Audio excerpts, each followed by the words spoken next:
Hello again, everyone. I'm still on this same sort of technique where I can get two different colours from one product, as in pigment powder or opal polish, etc. So what I did here was cut out two dragonflies, one in white and one in black, and the other one, with the tops of different colours.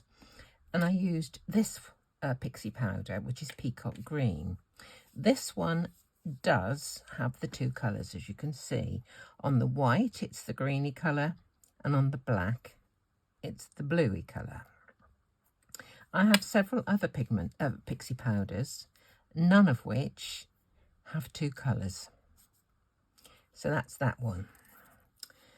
These two were the indigo blue Dragon's Eye. This is where the gold goes on, is the effect you get on black, and the blue is the effect that you get on white card. So I was looking through some of my other powders. As I say, I've got 4 of these, and only one has got two colours. My indigo blue luscious powders, I've got a few that have got two colours. I've got some that are called casts, and this, I put some blue cast onto this dress, and it looks kind of a creamy colour with a slightly blue tinge, but on black it's a very deep sharp blue. I don't know if I can find a piece of card I did it on the end of. There it is. That's it on the end of black. That's the same colour as that. So the casts from indigo blue get two colours, although one is just a cast. It's not a definite colour.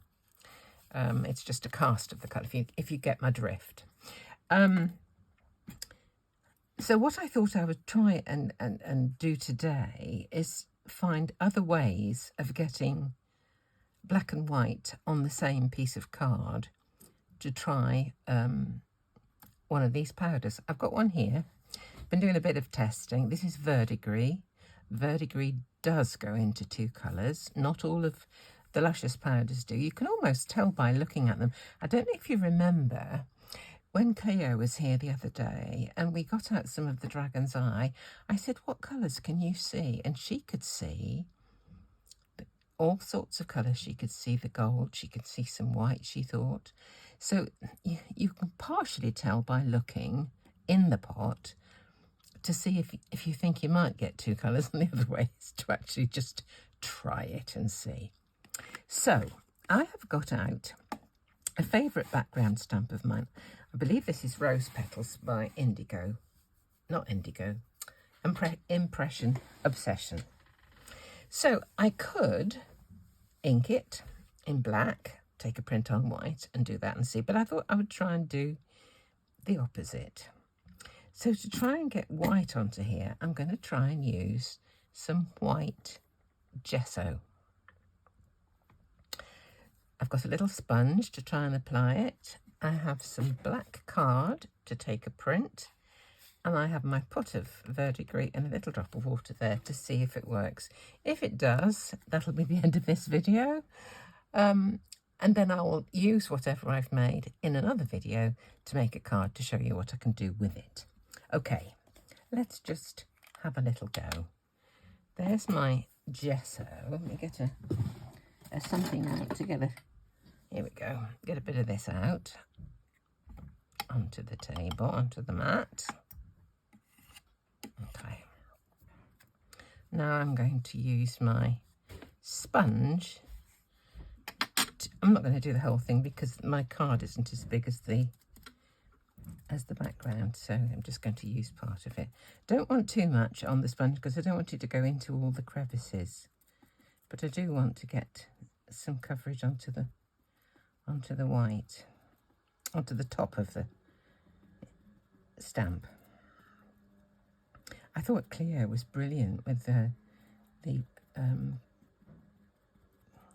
what's it called, gilding paste the other day. She had such a, I said to her, just do it gently. Just check your sponge first of all to make sure you haven't got too much on. She was absolutely brilliant. Absolutely brilliant. I think everybody enjoyed watching her work, to be honest. Right, here we go. Let's put down one of my pieces of black. Just rub over it, keeping it still.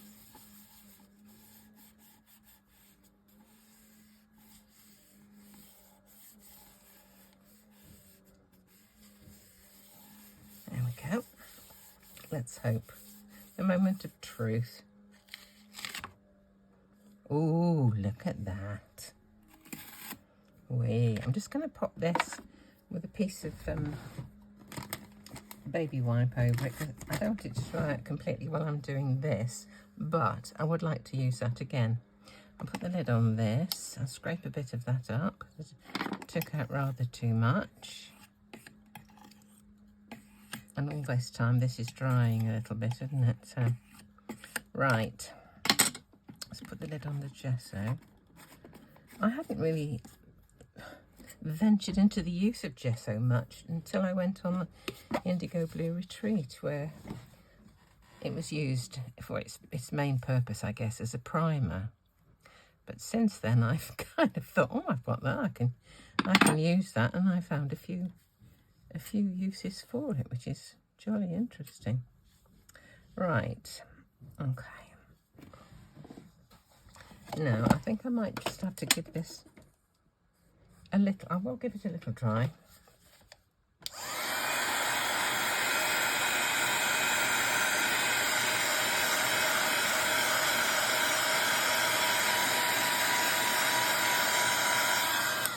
Right, now I'm going to mix up some of this Verdigris. I've got a tiny drop of water in the bottom there. Let's put some powder into it.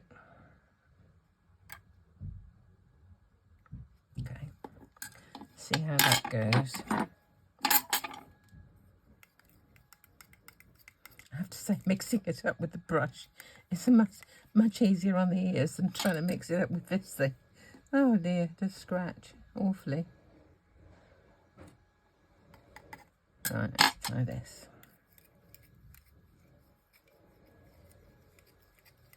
Okay. Let's hope, shall we? Okay.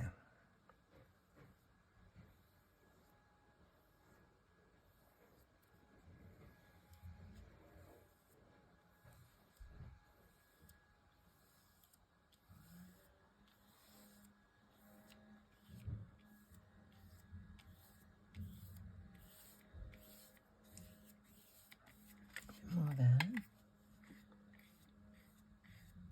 So we've got nice brown on the leaves.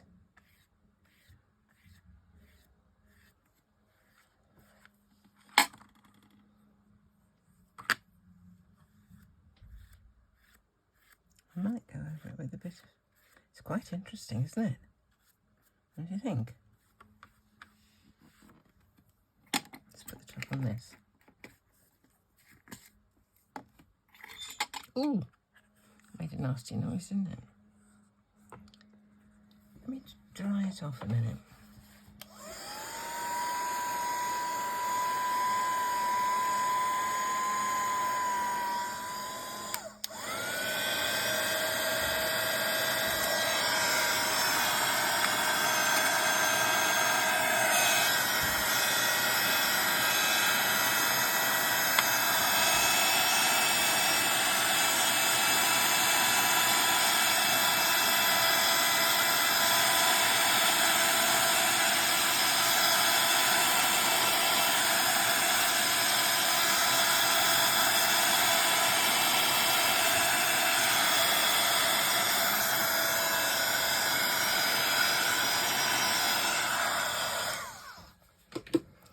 I think that's kind of interesting. It's got a lovely sheen. And what might be nice is a few splats on that. Don't know why that's a slightly different colour there, whether I it got a bit hot with my heat tool. I don't think it did. It looks a slightly different colour. Let me just take a wet wipe over the top and just see if that does anything. Try a little place, just one little place.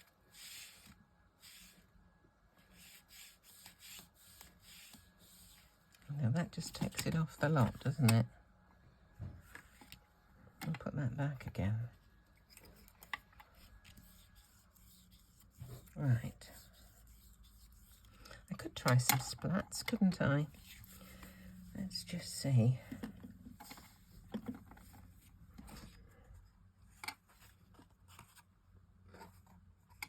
I wouldn't use the whole of this, as you know, because of my proclivity for clean and simple. So a little bit of that with a leaf over the top, maybe. I do fancy some splats. Here's a bit of gold, luscious. If I just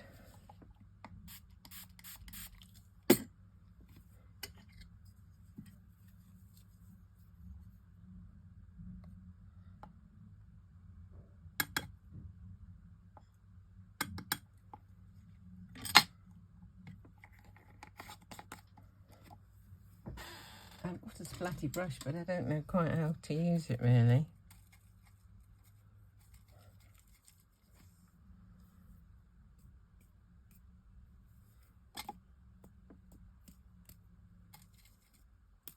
I bought it and I've not really tried it. What do you do?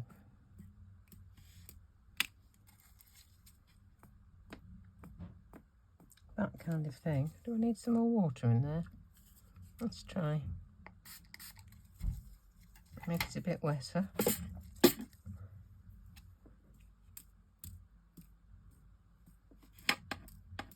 That's better, isn't it?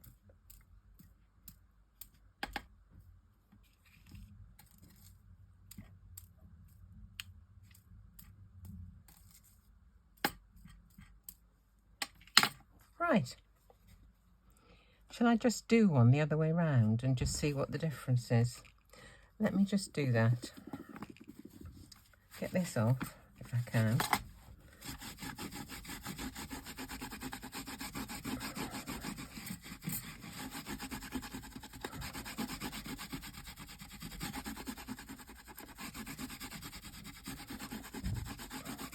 Try one black on white, as I've been doing lots of these sort of testy things.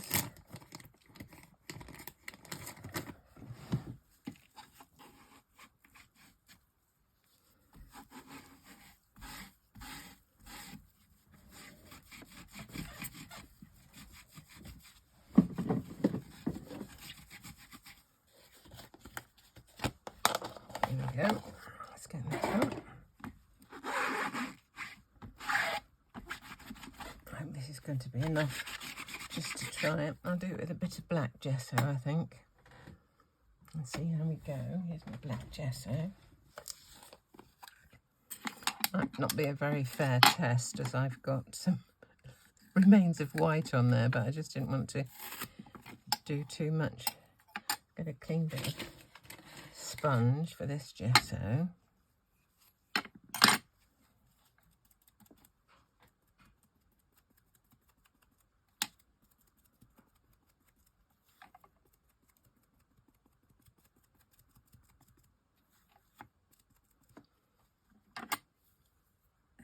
Tiny bit more.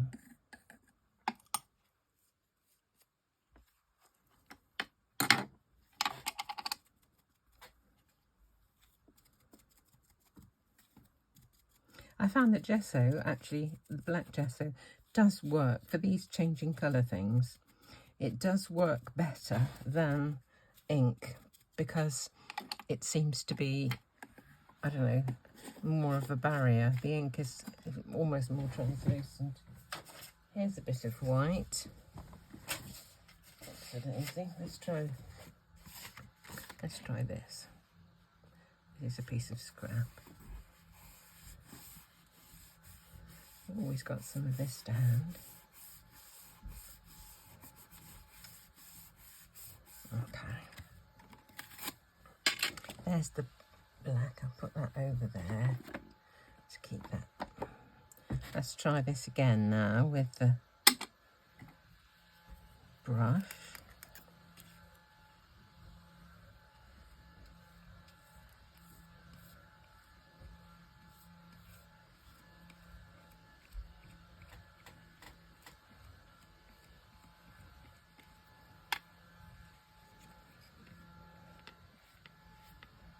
It's quite nice actually, isn't it? I don't know if I've got it a bit too thick, maybe. I think I prefer this way to onto the white than onto the black really. Let me just dry it off.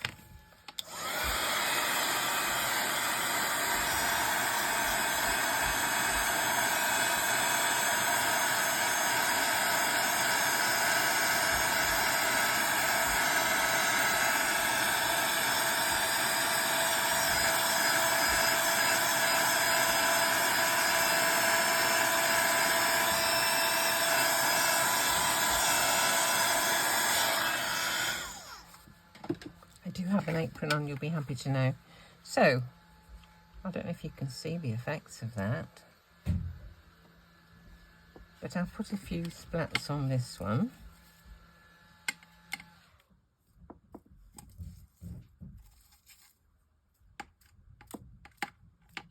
It's going everywhere but on the card. Do you know, this is why I've always tended to use a splat stamp, because I know where the splats are going to go. Need to drop more water.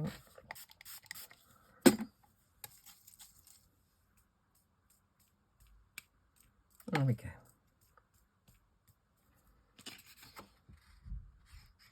Anyway, I will make up some cards with these, and that will be the next video, and you can see what you think. As ever, excuse the mess, and thank you for watching.